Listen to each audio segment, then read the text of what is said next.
Test. Is my voice clear? Clear? Yes, yes, it's clear.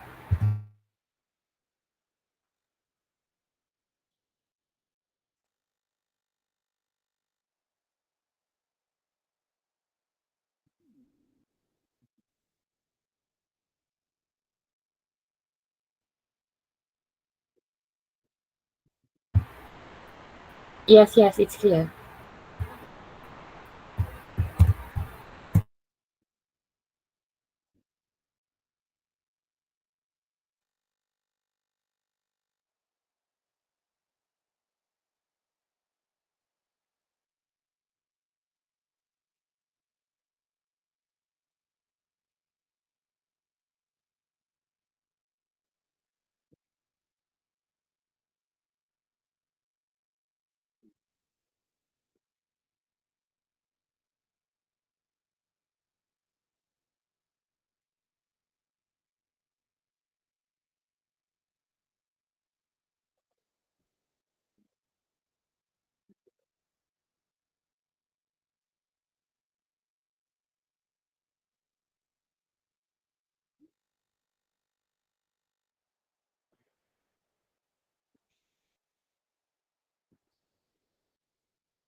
Good evening, ladies and gentlemen. We humbly welcome you to the Malaysia-Thailand English Camp, also known as the MTEC online page. Before we start this evening program, I would like to cover a few important housekeeping rules. Please save your questions for the end of the session. You can leave your questions in the chat box given, or you can also drop some questions in our Instagram page, mtech.24. Kindly ensure that your mic is off throughout the duration of the session. We encourage you to turn on your cameras for this session. Thank you for your cooperation and attention.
Miss Celine, are you there? Yes, I'm here. Before we start, can we do a quick microphone check with you? All right, sure. Test, can you, am I audible? Yes. And also your video? My camera. Okay, give me a second. Is this all Yes. right? All right. Okay, Thank you. all right.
Good evening, ladies and gentlemen.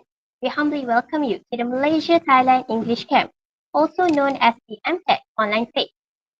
Before we start this evening's program, I would like to cover a few important housekeeping rules. Please save your questions for the end of the session. You can leave your questions in the chat box given, or you can also drop some questions in our Instagram page, MTEC.24. Kindly ensure that your mic is off throughout the duration of the session. We encourage you to turn on your cameras for the session. Thank you for your cooperation and attention. Good evening, everyone. Welcome to the speaking workshop entitled Unlocking English. My name is Noor Erdina, and I am honored to be your MC for today's event. We are very excited to explore the world of professional speaking and some insights with all of you. This program is a collaboration between the two Asian countries, Malaysia and Thailand. University Pendidikan Sultan Idris, Malaysia, and Patoni University, Thailand, and also National Sport University, Thailand.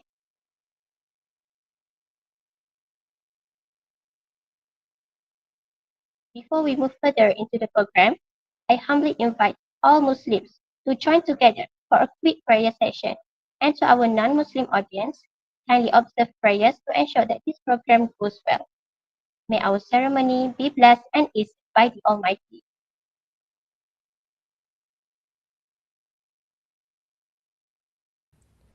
أعوذ بالله من الشيطان الرجيم بسم الله الرحمن الرحيم الحمد لله رب العالمين الرحمن الرحيم مالك يوم الدين إياك نعبد وإياك نستعين اهدنا الصراط المستقيم صراط الذين أنعمت عليهم غير المغضوب عليهم ولا الضالين.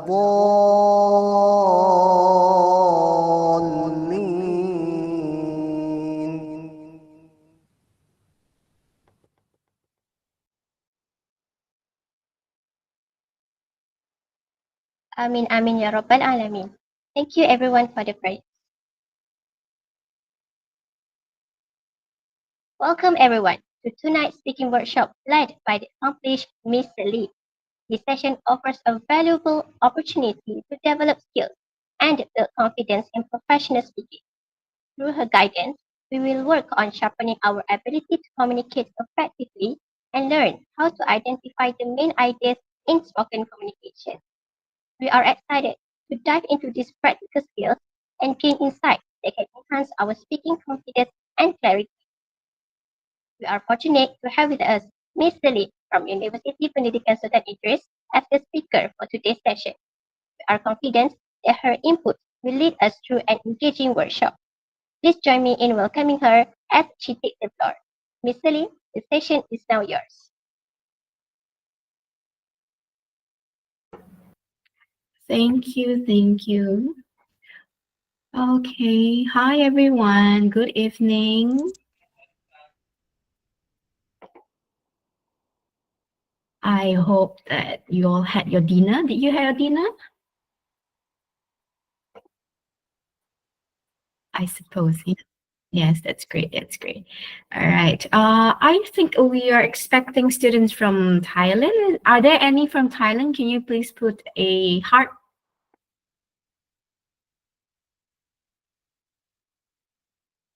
Oh, having dinner now. Okay. All right. Having michello. Oh, cool. All right. Okay. So I don't see, maybe, yeah, maybe they did not hear me. But those who are, oh, they might be in YouTube live. Okay. All right. So hi to those from Thailand. It's nice to meet you here, even though it's on a Google online platform. But it's an honor to be able to give a short sharing session workshop with you and also with our very own Sultan Idris Education University students. Okay, so without wasting any more time, let's go right into this workshop. Okay, so I think I am Celine. I'm Miss Celine. So I'm currently a language instructor in this university, Sultan Idris Education University. And I am, of course, my background, I'm a TESOL graduate. Okay, so yeah. All right, so let's move on to this workshop for today. All right, so today I was told to share with you a little bit about speaking. All right, so from the audience here, how many of you are feeling, when it's you being on stage to speak, or even speaking with people in front of you, you feel nervous, or you feel like, I don't know what to say? Do you come across that experience? Yeah. I see a few. All right. Okay. I mean, it's normal, definitely, before presentation, speaking to strangers, or when you are given a task to present your project or propose an idea. All right, so it's very normal for you to feel that when it comes to given situation, knowing that it could be your first time, it could also be maybe your second time, or it could be a routine for you in the university because it's part of your assignments project, you have to present. All right, but today here I'm going to share with you some things that some tips on how you can improve your skills and also your confidence in speaking in a professional setting. All right, and also the identifying the main idea in a spoken communication context when you are talking to someone. All right, so for today, the agenda, we are going through the importance of professional communication, building confidence in speaking, and also structuring professional speech and identifying the main ideas in speaking. Okay, not in writing, not in reading, but in speaking. All right. Okay, so let's move on to the next slide. So in today's world, why you think professional communication is important? Why it matters? I'm just a student, or maybe I'm just going to be an office worker later. I don't think I need to communicate professionally. All I'm going to do is just behind the camera or behind a computer doing something, or I'm just going to be teaching students. So in that case, students are maybe younger than me and I'm their teacher. So they have to listen to me. Why not just speak professionally? All right, why it matters to you. So these are a few points that I would like to point out why it matters. First off, is because it enhances collaboration and understanding. So how this works is that not only you are going to work in your company, or in the institution, in the university. You are a student. It doesn't mean that you are just in a university just to study. You have to be able to collaborate with someone else to grow in terms of your career or in terms of you as a student, your growth. So when you are able to communicate professionally, it enhances your collaboration and understanding in many other factors, not just in the field that you're doing. Next, it builds a professional image. Why? Because when you can speak professionally or with confidence, it shows that you are a different person. You are someone that someone should respect, or it shows that you are of an entity. Okay. Next, it opens your career opportunities. Why? Many of you here, I know, most of you here are in your 20s, early 20s, I suppose. Yeah. All right. So, like even you're in Thailand, you always have dreams that you want to go overseas to work, or you're in Malaysia. For our very own local students, you would want to work overseas. All right. Or maybe you want to work in a multinational companies. So being able to communicate professionally or to speak professionally, it helps you to get better career opportunities, not just locally, but internationally. Yeah, diploma students too. Yeah. It's not just tightened down to degree students or anyone. It's anyone in this world. When you're able to speak professionally, it brings you to a lot of opportunities, a lot more, and you get to see a lot of things. And that's because you were able to start the conversations. Okay. Next, it also prepares you for global and local professional context. So for instance, if you are in working with the government, let's just say, all right, you are a representative from the government, all right, and with your skill, your professional communication skill, you are able to represent the country or represent your local community of your role as a student or as a worker in one day, all right, to grow, to expand what you have in your community. It can be in business form, it can be in any projects, it can be even just an exchange program. You see, this prepares you to be able to do that because of you having the power to be able to communicate professionally. Okay, professional communication, of course, is not a daily conversation like saying good morning, good night. It's more than just good morning, good night, hi, speaking to your friends. It's different. All right, professional context, it's more towards how you deal in your role as a student or your role as a working adult or your role into venturing into your career growth. Okay. So can we move on to the next slide? Okay, so now, having said all those importance in professional communication, of course, many of you, like I've asked just now, when you feel nervous, you feel, this is why confidence in professional plays a very important role, because you need confidence in order to speak.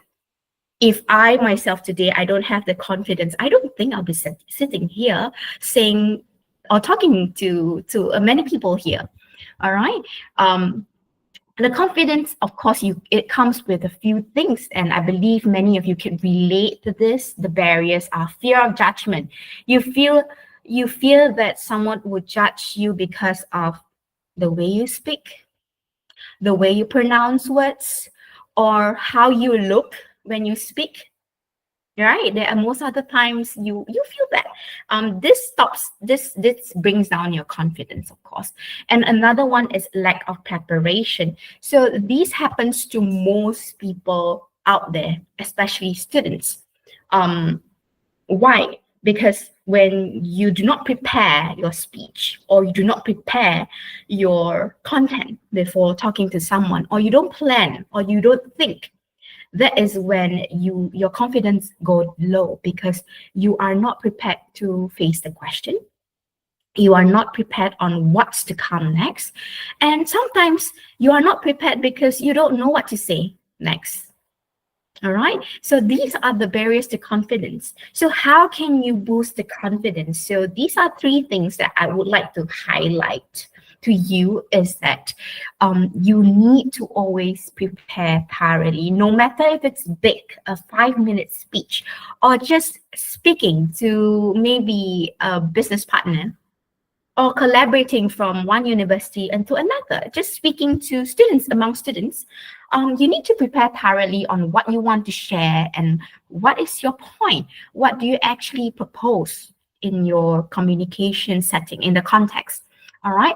And next, of course, preparing in the process of preparing, you have to practice regularly, right? Practice regularly does not mean practicing just what you have to say. It is more of like your daily conversation. Take, for example, you as a student, you have a very good opportunity to practice regularly with your friends, with your peers, be it from your assignments or be it from your just daily conversations with your friend. There is where you start your confidence. Of course, not just talking about gossips, all right, but more of like more knowledgeable contents or contents that you can actually expand, right? Share your viewpoints, of course, in a proper language, all right? Of course, that's one. And next, of course, adopt a positive mindset. Okay, when you have no confidence. Why that happens? Because you always feel like, I'm bad, I'm not good enough. Look at this for instance, a name Jason. Look at Jason, he's so good. He can speak without a paper, without notes. No, it comes with a positive mindset, telling yourself that, hey, I need to do this because that is part of how I grow. And doing mistakes is fine, right? A mistakes is an opportunity for you to learn. Be it you speak wrongly, be it grammatically it's incorrect. It is fine, because when you have a positive mindset, you know that it is okay. And of course, it boosts your confidence when you have positive mindset, because you know what you're going to achieve. You know your goal in speaking in the setting. So of course, the key takeaway for this to boost, confidence in your speaking is that it comes from preparation and practice. The more you practice, the more you prepare, especially when you prepare your slides or when you prepare your documents and whatnot in order to speak in a professional setting at work. You need to prepare and you have to practice in front of a mirror, or practice with your friends, with your family, or even with a doll, a bear in front of you. It's fine. All right. That's how you build or boost your confidence. Okay. All right, next. All right, so we talk about boosting confidence. So now let's dive into structuring your professional speech. So is the slides moving? Okay. So when you have a professional in a professional communication setting, you usually most of the times is more on presentation for university students, or maybe I don't know, maybe there are postgraduate students where you have to propose your viva, your proposal defense, or maybe you are you are student body where you have to present your paperwork and your project your ideas or your plans for a program. All right, so the first thing you need to make sure that you are doing it correctly in a professional setting, of course, is to structure your speech. Why do you think structure matter? Why must I structure my speech? I can play with the flow. It's fine. I can go with the flow. I just say whatever I want to say. It is wrong if you have that mindset that I play by ear or I go with the flow. All right. It is wrong to do that. Why? Because the structure is very important, because it is to ensure your speech, the speech, right, that you have, your message is clear and impactful. You want the audience to know what are you trying to convey. Hence why you need a structure. And it helps the audience to follow your ideas easily, because when you structure your speech, you know that from A to Z, from the introduction to the body content to the conclusion, it's clearly in an organizational, in a very organized manner. There is a flow to it. So then your audience will be able to follow your ideas easily. And easily, they are able to think, hey, this is what the speaker is presenting. And I understand because it's straight to the point. I don't need to beat around the bushes just to think, what is this speaker trying to say? Okay. Next, of course, it reduces you as a speaker's anxiety because you provide a clear roadmap to what you are going to say. You as a speaker, you get nervous when you don't know what is next, because you'll be like, in front of the stage, imagine you're in front of the stage, or you're talking to someone, a minister or whatsoever, or someone big, could be the VIP, could be the chancellor. And you don't know what to say next because you don't have a clear roadmap. You don't know, after the introduction, when I introduce this, what do I say? Right? So hence why structure is really important. So in speech structure, a very basic structure you should have in your mind, there are in total of 3. Can we move to the next slide? So the 3 structure is that the first one, of course, the very basic, everyone know, is something like writing, but it is in the speaking format, of course. It is introduction. So for introduction, you usually go with stating your purpose and topic. What do you want to say in the very beginning? Why are you here today? What are you speaking about? So that is an important step, which is introduction. I think the slides is not moving. Is it showing?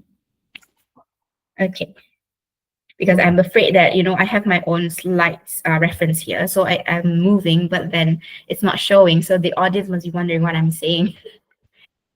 I'm sorry, Miss, we have a slide. Here. Okay. All right, no worries. All right, so the first, of course, we start with introduction. You state your purpose and your topic. What are your goals for that day? What are your topics that you want to share with the audience? Next is, of course, the body part. The body is where you present key points logically. Remember, when you're speaking, you are not reading a story. You are not writing an essay. You are just speaking. So it has to be in point form, and it has to be clear and concise, of course. And of course, lastly, the last structure will be a conclusion. You have to summarize and emphasize takeaways. All right, so that your audience get to be able to look at an overall view of what you have presented. Right? For instance, if you're presenting like you students, or maybe in future you're going for industrial training, all right, you present a project proposal. All right, so this is where you apply your speech structure in front of your bosses, your manager, your CEOs. Right, of course, tips for a clear speech structure is where your structure keeps your a structure helps to keep your audience engaged in what you're saying, like I mentioned earlier, why it matters. So let's dive right into in detail on the 3 parts of speech. Not the grammar parts of speech, but in a speech structure, in giving speech or speaking, all right, in a professional context, of course. So the first thing is the introduction. Of course, when you introduce, your purpose is on grabbing attention and set the stage. You need to be able to show that this is my time, this is my stage to speak. It's my turn to speak. All right. So you need to state your purpose and you need to grab the attention and set the stage. And then, of course, what to include when you are giving an introduction. Can you have a guess? Can the audience perhaps share with me what do you include? How do you grab attention and set the stage? Any suggestions that you have from the floor? Yes, Gwendolyn. I think we can start with an interesting apa? in interesting introduction. Like we can be very energetic, introducing yourself in a very energetic ways. It I is my see. Introduce. take on it. Mhm. I see. Thank you. All right. So you introduce yourself in a very what's it called? Energetic way. So you hyped up the audience. All right. And then of course we have Alif saying that using funny anecdotes. Yes, that is also one way for you to grab the attention or set the stage, because you want the audience attention before you dive right into your topic. That's a good way you can introduce yourself, all right, to grab attention and to start off. And of course, include a strong, that's what we have mentioned, include a strong opening. It can be a quote, it can be a statistic, or it can be a question that would raise the audience query, like, hey, there is something that we didn't know, or imagine a scenario. Yes, possible. Yeah, that's one way to start off a speech. Next, of course, the topic and its relevance and overview of what will be covered. All right, you need to let the audience know what you are doing today, what we are going to discuss about today, what I am going to tell you today. Okay, so an example, I gave a very simple example. Today, I will discuss the impact of social media on professional communication and share strategies to use it effectively. So from here, you as an audience, when you look at this, of course, you will know it's going to be talking about the impact of social media on professional communication. And of course, to share strategies, how to use it effectively. Okay, so this is an example, of course, to get you understand on a simple hook, of course, but there are many creative ways. I believe you young people, you are very creative in many ways. All right, so not just using words, but it could be an action, it could be a dance, it could be a short skit in order to start, of course, if there is something, a bigger stage. But if it's just presenting a proposal, you don't need to do that. You have, it's according to the context you're in. Suitable context, of course. Okay. All right. So next we have, of course, the body. The next part, which is the body. So the body, of course, the purpose, present the main points and supporting details. You want to let the audience know what you're talking about. All right. So the structure, you have to structure your ideas logically, of course. It doesn't jump right from point one, you jump to point two, and then you jump back to point one. That is, of course, incorrect. It shows that you are not sure what you're saying. You are not, you did not practice enough, you did not prepare enough. And that is when the audience or your potential clients might query you and say, Umi, what do you mean by this? And that's when you get nervous and your confidence will immediately go down. So we don't want that to happen. Hence why it is important for you to structure your ideas logically in an orderly form. One of the few things that you can use in order to help you to structure them logically is to use signposting words. So signpostings are, for instance, first, let's explore, next, I'll discuss, here, or like in addition, all these words to use to let the audience know that, hey, I'm starting a new point, or this is an example, or these are the details on why I'm stating this point, on why I'm doing this, or why I tell you this. Okay, of course, you need to provide examples. Examples can be, you immediately doubt yourself when people do that. You mean you as a speaker or you as an audience?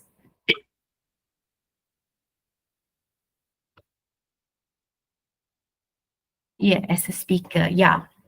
Yes, yeah. So there are times when that's why let's not have that happen. Because when you are speaking, you are the mastermind, you are the center of attention, and people have to listen to you. So don't let people question you until it's time for them to speak, right? Yeah, so signposting words are really are helpful for you, actually, for you to grab the audience attention or get them to be able to pace their mode. I mean their pace, their because sometimes you might go off discussion sometimes. So when you use signposting words, you are able to gather the audience attention back to you. Okay, the examples are important when it comes to giving speech or you're talking to someone. data. It can be data, factual data, of course, or research data, scientific data. Stories to reinforce each point. Why? Stories always attracts people attention, and because they can relate to it. Or sometimes they've been through that, so they could understand where you're coming from and why you're suggesting this. So stories really helps a lot when it comes to speaking, but not gossip, of course. All right. So next is to use 2 3 main points to keep it concise and focused. We don't want to talk, we don't want to be telling grandmother stories, of course, when we are speaking. We want to be impactful. We want it to hit the point. That's it. This is what I'm saying. Make the audience feel like, wow, that's it. I remember that.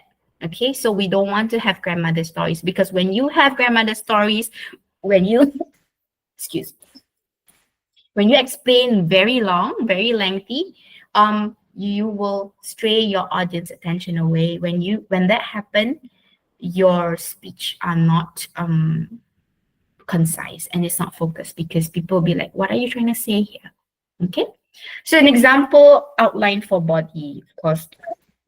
I mean, these are the few things that I've pointed out. This is just points, of course, but you can elaborate from here: benefits of social media for professional networking. And then you elaborate, or challenges and ways of using social media. Or you can start off with best practices for maintaining a professional online presence. I mean, these are just examples for the outline for body. And then we move on to the third part, which is the final part of a speech structure, which is the conclusion.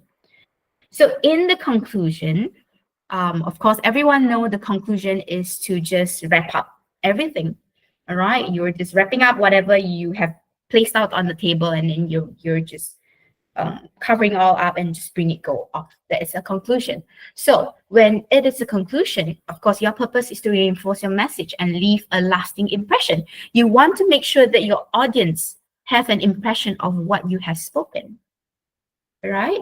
Even when you are communicating with people, why sometimes when you communicate with people, you'll be like, I like to speak with this person, because this person always give me a lasting impression, an impression of something. I don't know, it could be a topic, could be on beauty, it could be on traveling. All right, these are the things that you want to leave an impression on your audience or the people you're talking to, or your lecturers, for instance.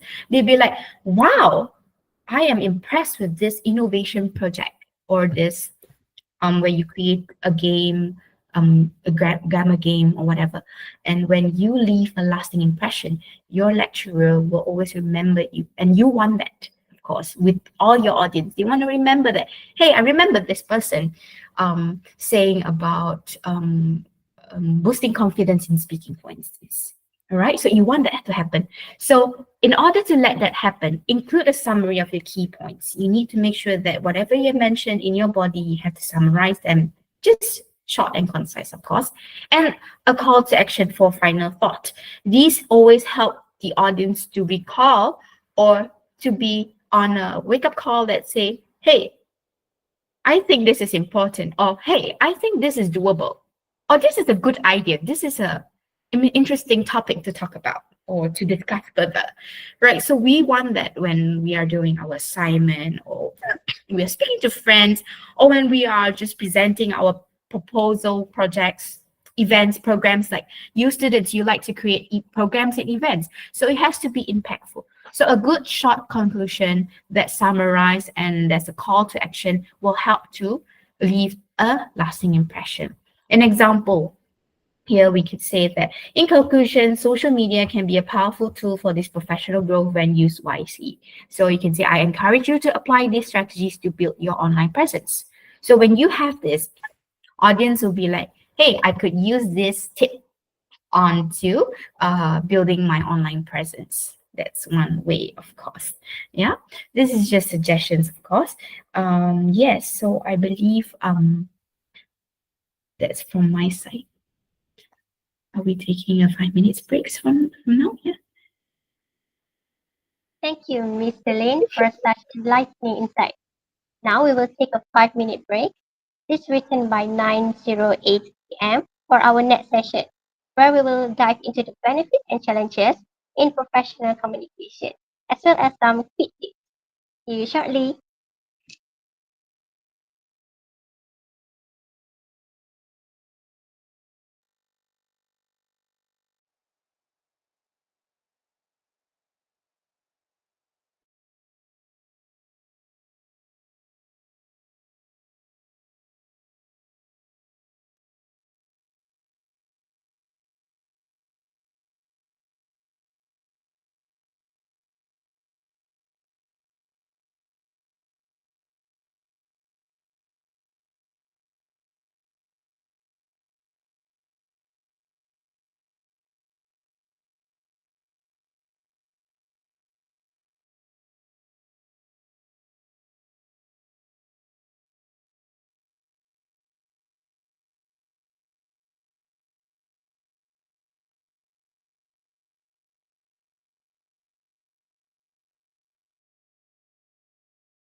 Welcome back, everyone.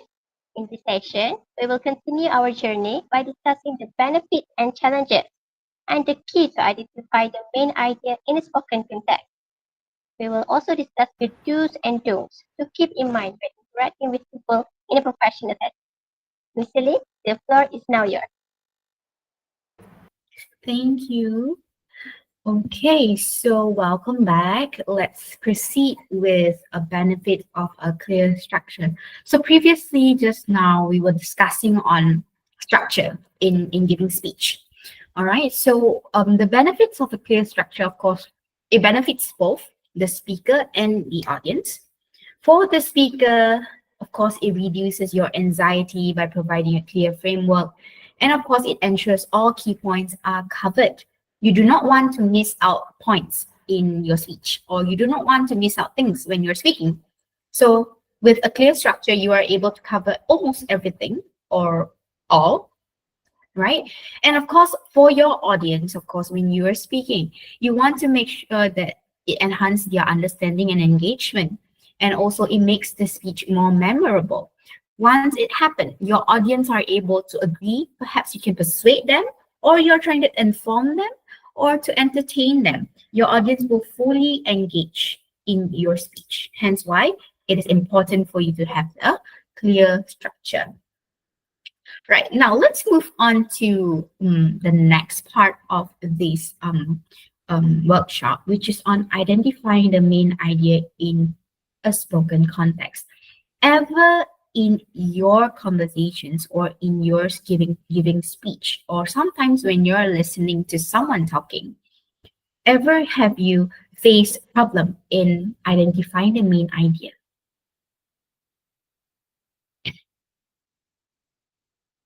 Anyone? Yes. All right. So when you have problem identifying the main idea, what usually happen to you?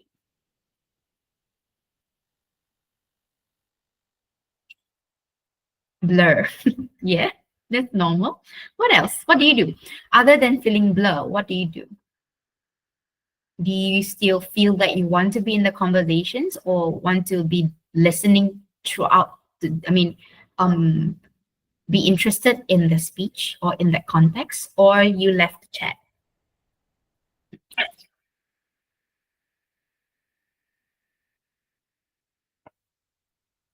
Try to listen more. Okay, anyone here, when you face issues in identifying main ideas in a spoken context and you just leave the chat, that means you go somewhere else, you just left quietly? Like maybe during lecture, when your lecturer is trying to tell you something, and then it's difficult for you to identify the main idea, and then you just start to dream about something else, or start to think about what to eat for lunch, what to buy for dinner. There are times you face this issue. You try to ask your friends about the topic. You act like you understand, but you don't. So you just nod and nod and nod, isn't it? Or sometimes when your friend present, you yourself, when you present and you notice that your classmates are not listening, they are just on their phones typing, or they're just looking somewhere else, daydreaming. All right, it happens, yeah.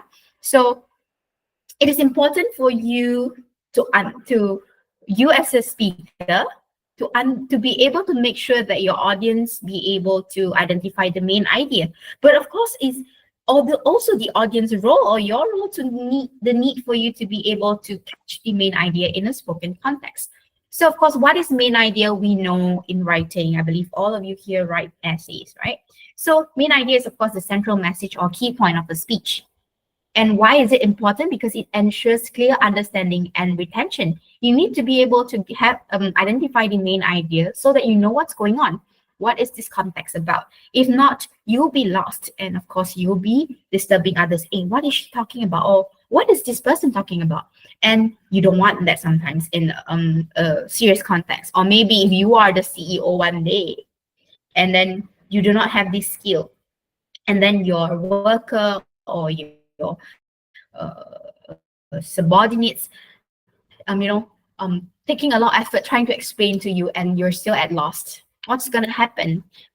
It's gonna be maybe a hit and miss kind of situation. Perhaps you made a wrong decision because you didn't understand what it meant, or perhaps you lose an employee because of what happened, because you don't understand. So you'd be like, you fail, you know. So we don't want that to happen, isn't it? And also for students as well, you don't want to be able to not understand what your lecturer is talking about, or to miss out things. So how can you identify it? Of course, is that one way is to focus on the introduction and conclusion. That is one very important way. Why? Because in the introduction, remember, the speaker will usually tell you what they are going to talk about today, the topic. They are going to summarize before they dive right deeper into the content. And the conclusion, usually they summarize what they have said.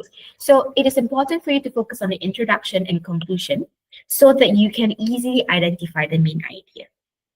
Next is, of course, to look for repeated themes or keywords, right? When you look for repeated themes or keywords, you hear them and it's being repetitively mentioned, and you have the idea of, hey, that is the main idea of that context they are talking about.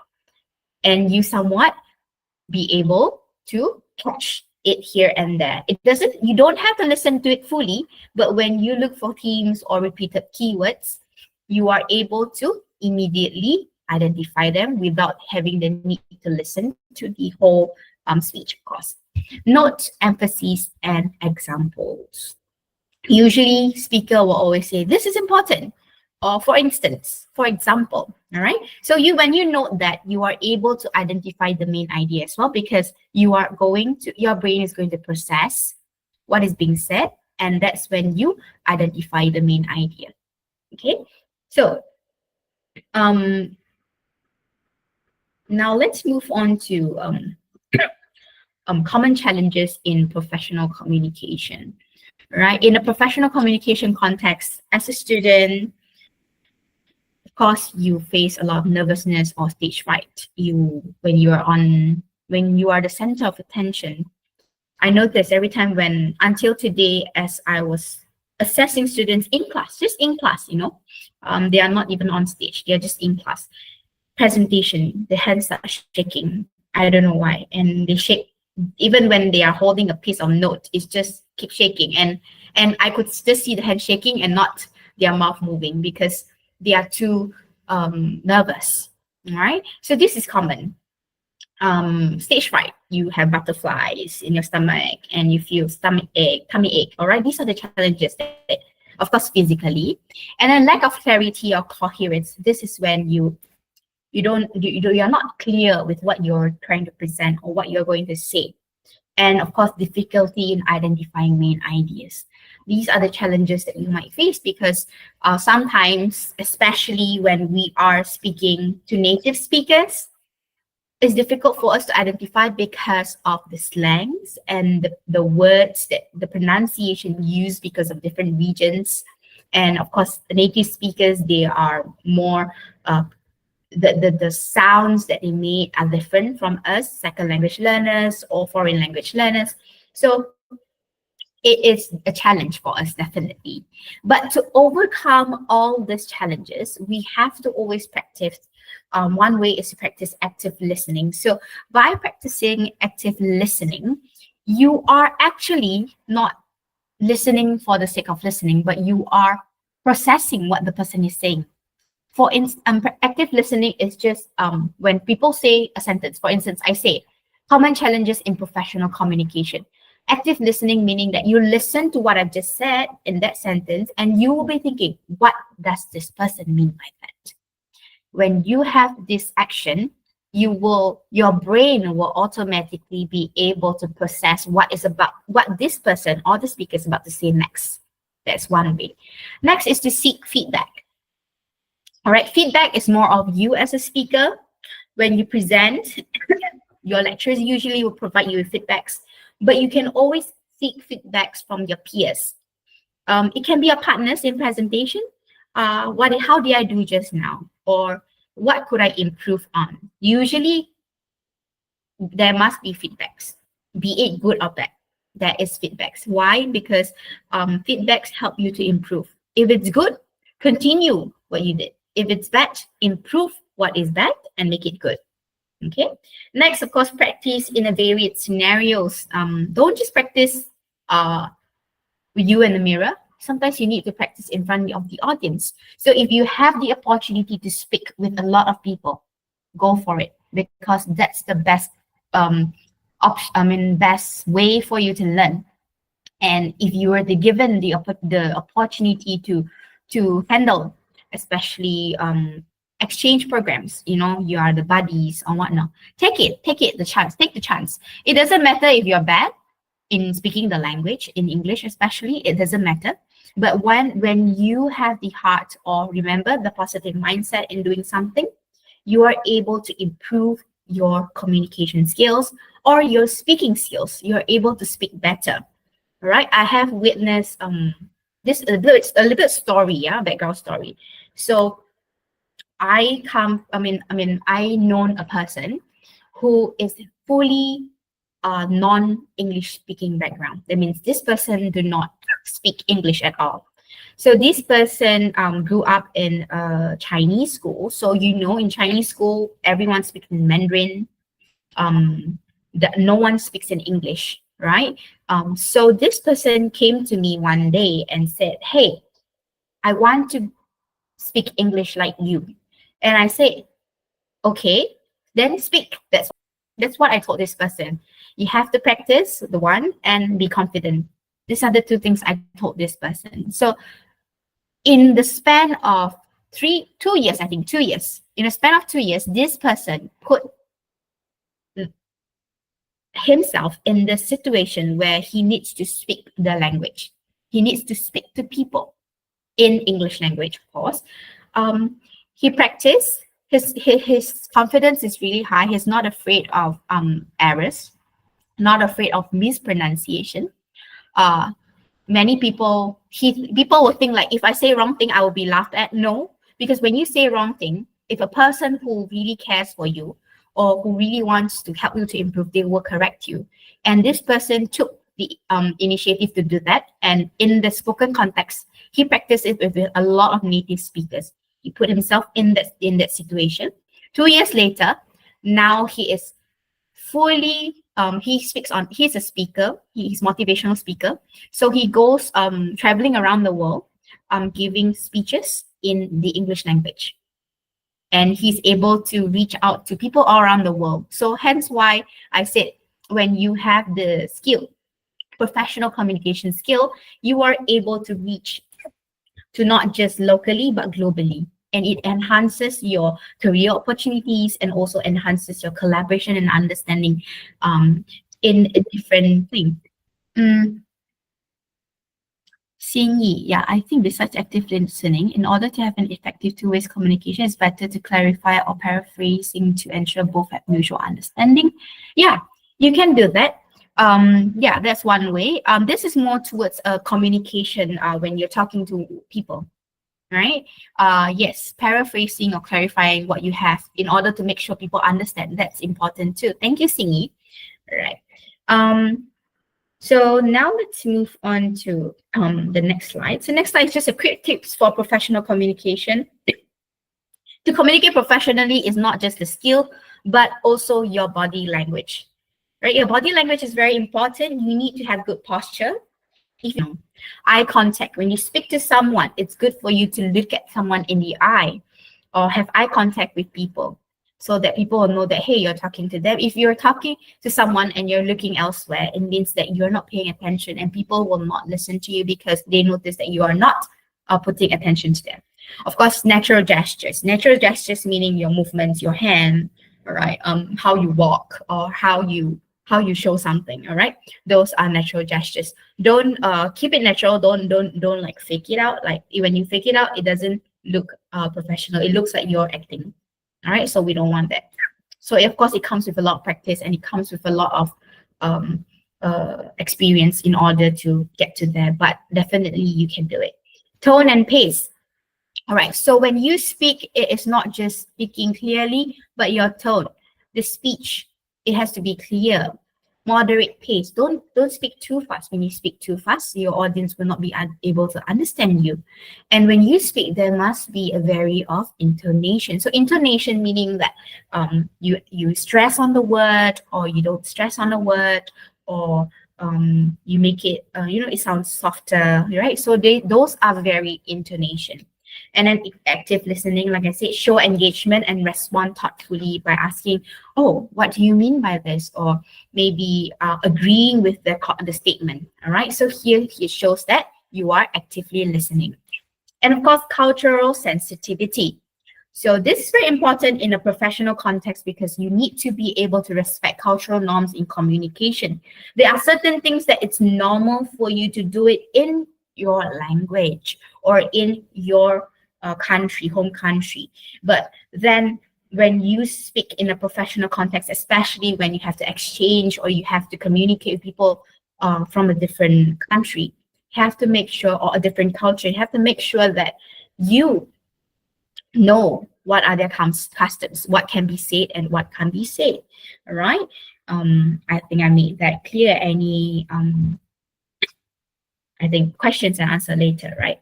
All right. So to summarize today's session, of course, we looked into build confidence and structure your speech effectively in order to produce a good professional communication setting.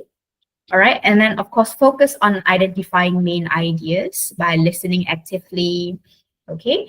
And of course, to overcome challenges you have to practice and gain feedback from people. That is to summarize what I've shared in today's workshop. And yeah, that is all from me. Thank you for participating. In order for you to be good in communication, in speaking, of course, keep practicing and applying all the skills. It doesn't stop today, but it is a lifelong journey. Okay. Thank you, Miss Celine, for sharing those valuable perspectives. Now we open the floor to questions from our participants.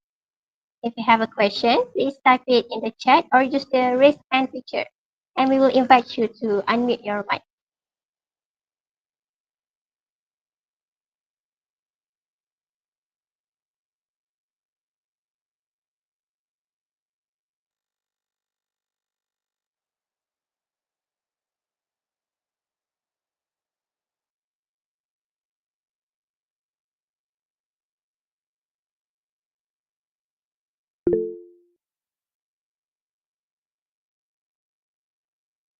I see Alif Muhammad Amin has raised his hand.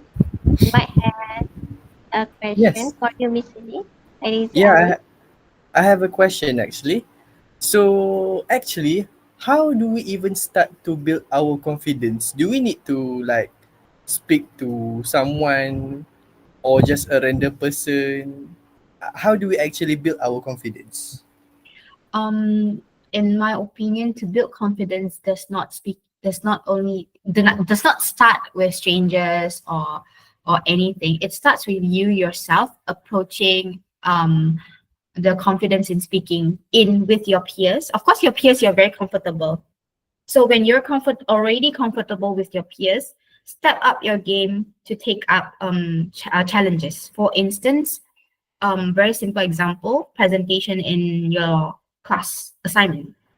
If you're already comfortable with that, go for competitions like public speaking, or set up a platform where you have content creation, isn't it? So when you have content creation platform, that is when you build a confidence because you know you are creating a content that is knowledgeable, that is impactful. That's how you build a confidence. Of course, to step up more, I would suggest going on what's that called? Online interaction with people all around the world. When you have that opportunity, that will be a better a way to boost your confidence in speaking.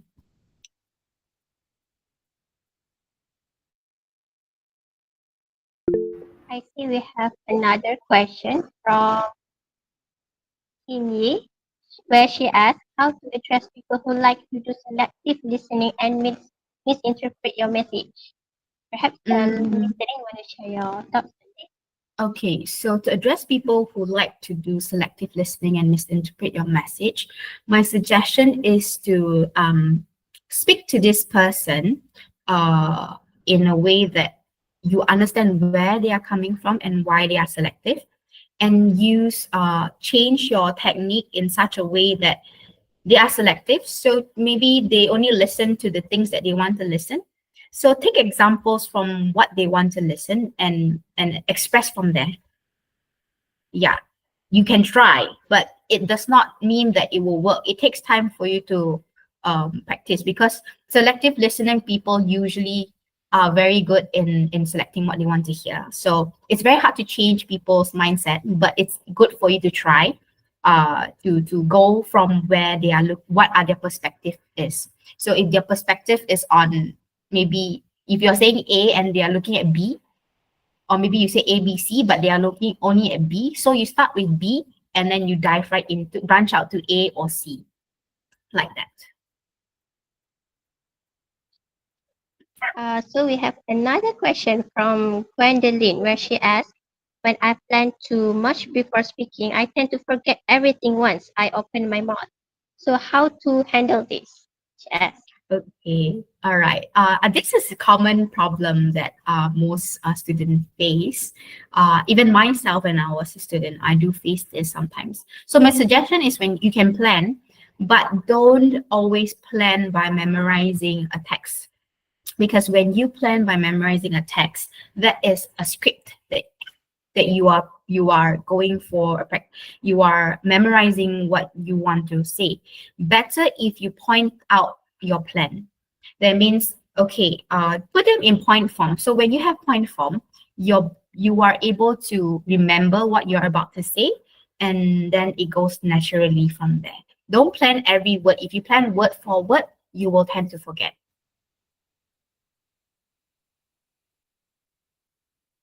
And of course, you have to practice. Yeah. Yes, Miss Celine, I also agree with you. And we have our last question, perhaps, from Masdura. She Mhm. asks, how do we keep our professionalism during intense or challenging discussions? Okay, this question is very interesting here. How do we keep our professionalism during intense or challenging discussion? Okay, so this happens in meetings. This happens sometimes in debate. Sometimes, all right. And in the professional context, you have to remember, do not act with emotions, because when it is intense or a challenging discussion, you tend to start to react with emotions, right? When you engage your emotions in a discussion, you are no longer professional. So when you are angry, for instance, or you disagree with the statement stated by your colleagues or your peers or your friends, all right, remain calm, all right, and tell yourself that, hey, this is a workplace, or this is in school, so I should not be affected by what this person say. Instead, take that, acknowledge that what they say, and give suggestion, negotiate for a win-win situation.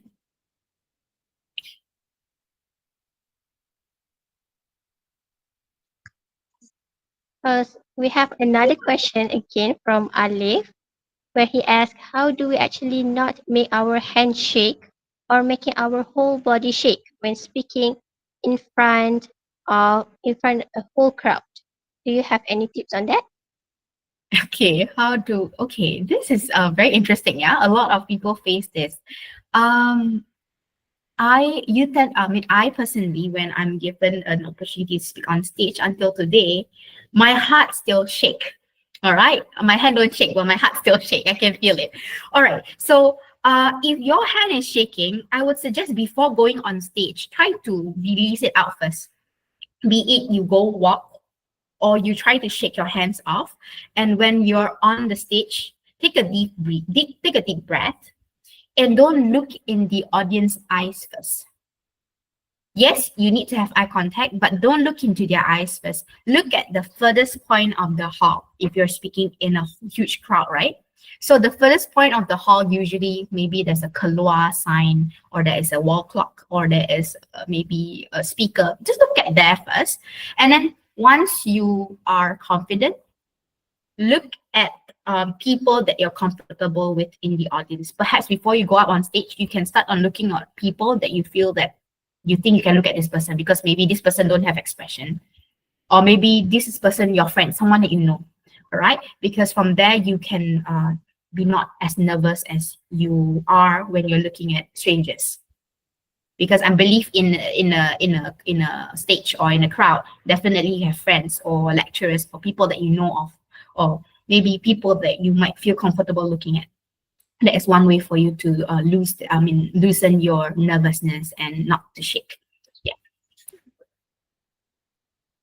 Okay, Miss Celine, we have another question, but this question is quite interesting for me because most students can relate with this question, which Mhm. he asked, I like to play games, but I have a hard time talking to people face to face. So how can I improve my communication skills through the use of online games? Hmm. Okay, okay, you see, you said that you like to play games, all right? But then that means on an online platform, you're comfortable speaking with people, I believe.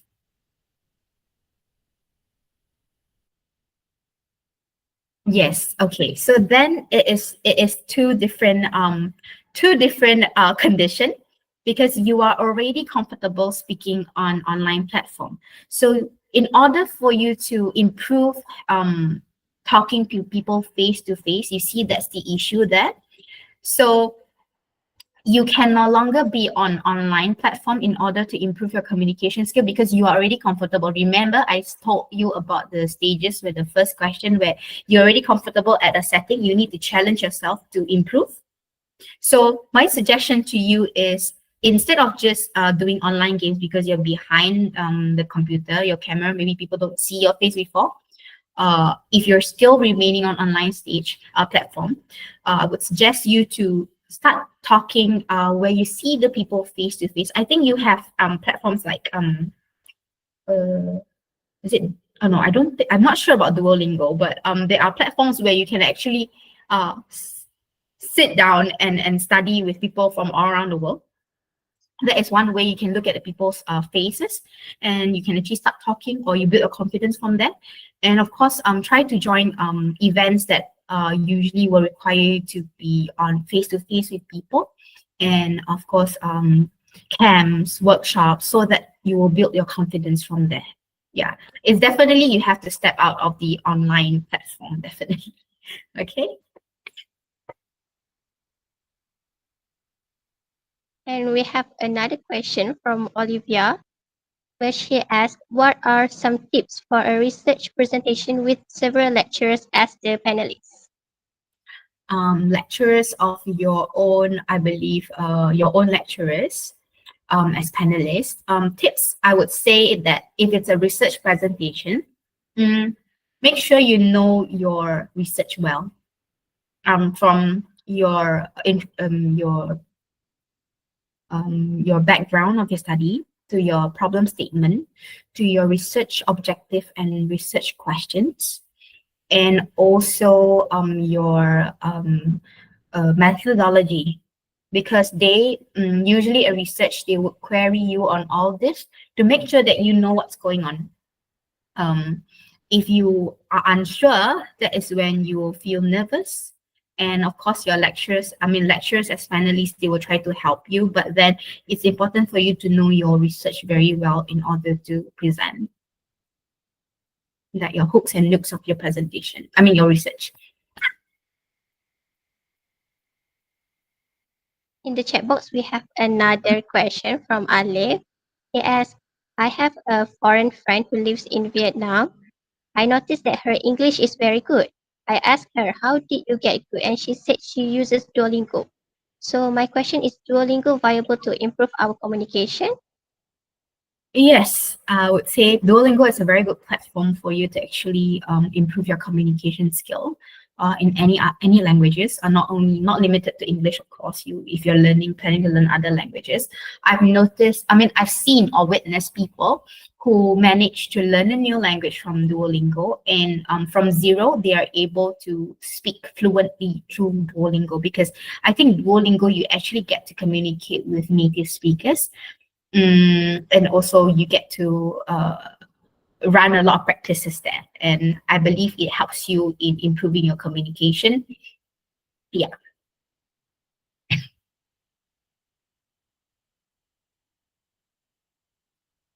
Miss, we have a question from the YouTube live stream. Mm-mm. This person, Namira, she asked, what should someone do if they lose their train of thought while speaking? Okay, when you lose your train of thought, don't worry. Always try to hold uh what I would usually do is, if I lost my train of thought, I would ask the audience, you kind of ask the audience, what did I say just now? You can do that. What did I say just now? And sometimes the audience will reply you. And when they reply you, try to catch back from there. Or it will be good if you have a small notes. That's why you need to have a plan. You need to structure your plan, right? So a small note of it has to be a size of a palm, not an A4 paper, right? To let you know what is point A, point B, point C. So then somewhere when you lose your train of thoughts, you can refer back to what you missed or what you were about to say. Yeah.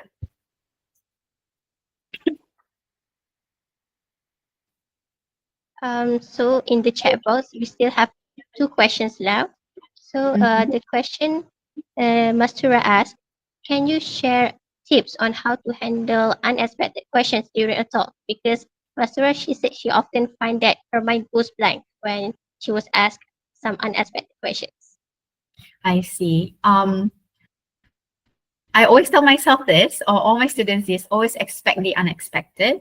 Be creative about it. But if you ever receive questions like this, like whatever I've received here is very unexpected. All right. So usually take some time to read a question or to listen to the question. Always active listening. So take some time to listen to the question. What I'm doing here is I get to read the question as well. But if I don't get to read question, if you're on a live talk with people, audience from face to face, always take time to catch the keywords and try to answer based on your understanding. One thing is very important, that you need to understand what the question is. If you don't understand, just say, can you please repeat your question? Or you could say, when they repeat, then you can repeat, oh, so you're asking about this, right? To confirm, then only you answer the question. Take some time to think. It doesn't matter when people ask you questions. It doesn't matter if it takes some time for you to generate the question and answer the question. Yeah.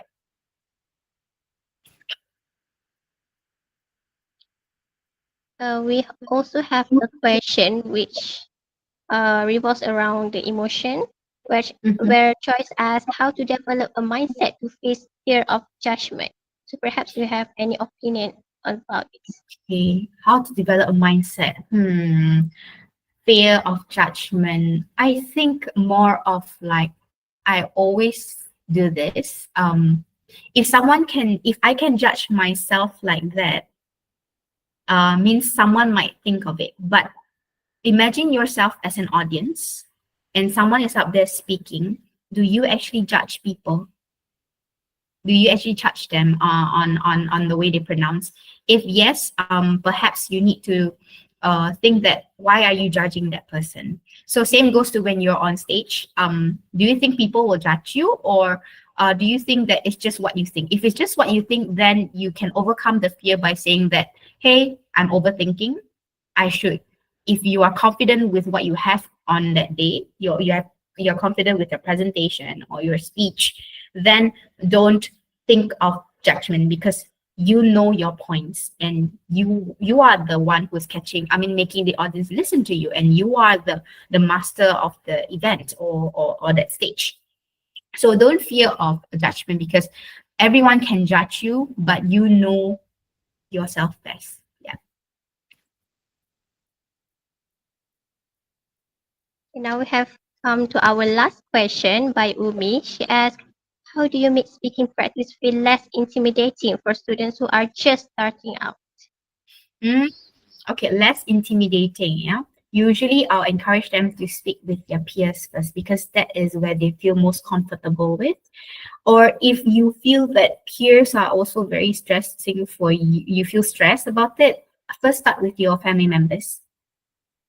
start speaking with them in the language that you want to speak, you want to be good at. Because sometimes when in our mother tongue, we tend to speak normally, we don't feel intimidated, or we don't feel worried, nervous, because we are used to it. We are used to the language. So if you are planning to uh, uh, feel less intimidated when you're speaking a language that you're not comfortable with, you can start with your family by speaking in that language. For instance, English language, you can start speaking with your siblings in English, or your parents, and then slowly advance to friends, your peers, to your lecturers, and then from there you will grow. Yes, one step at a time.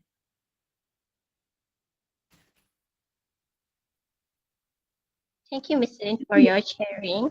And it seems like that is all for the questions. Now, as we have come to the end of our program, I would like to thank our speaker, Miss Celine, and all the participants for their contributions and engagement. And I hope this workshop has broadened our understanding of effective speaking and communication skills, as well as helping us to elevate our professional speaking skills for future use. And also a special thanks to University Pendidikan Sultan Idris, Patoni University, and National Sport University for making this event possible. Let's continue to learn from each other every day.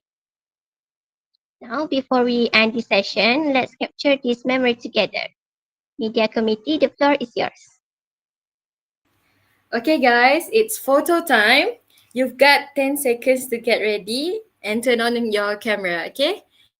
1, 2, 3, 4, 5, 6, 7, 8, 9, 10. Okay, 10 seconds is up. So first, let's do some formal poses in 1, 2, 3.